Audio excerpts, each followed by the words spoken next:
Ժորժ Ռուբեն Վարդանյանը որպես հայ սփյուռքի սիմվոլ է նաև դատվում, որ սփյուռքին ասեն, ձեր տեսակ տեղները նստեք, ես դուք եք չես տեղեք բաներ եք անում, այտենց գալի գնում եք բան, բզբզում եք։ Վարդանյանն այտենց ատում Բաքվի ռեժիմը ինչա այդքան ատում, որտեղ երբ Ռուբեն Վարդանյանը եկավ գնաց Արցախ, Բաքվում լուրջ անհանգստություն իհայտ եկավ, հայ միլիարդատեր, լուրջ կապեր, դա կարա շղթայական հետևանքների բերել եւ բերել դիմադրության, իսկ գիտեք թե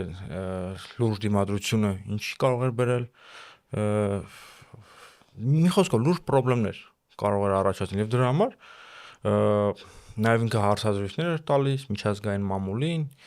լուրջ բաներից էր խոսում, թիրախավորում էր Ալիևի ընտանիքին եւ դրա համար այտենց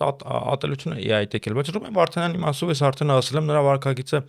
հերոսական է իմ համոզմամբ եւ ինքը Բաքվի բանտում իրեն շատ ավելի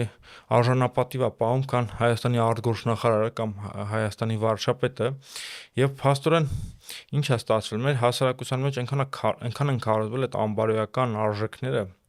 այդ պիղծ գաղափարները այնքան են տարածվել, որ փաստորեն մարդու անznազողությունը չի ընկալվում եւ չի գնահատվում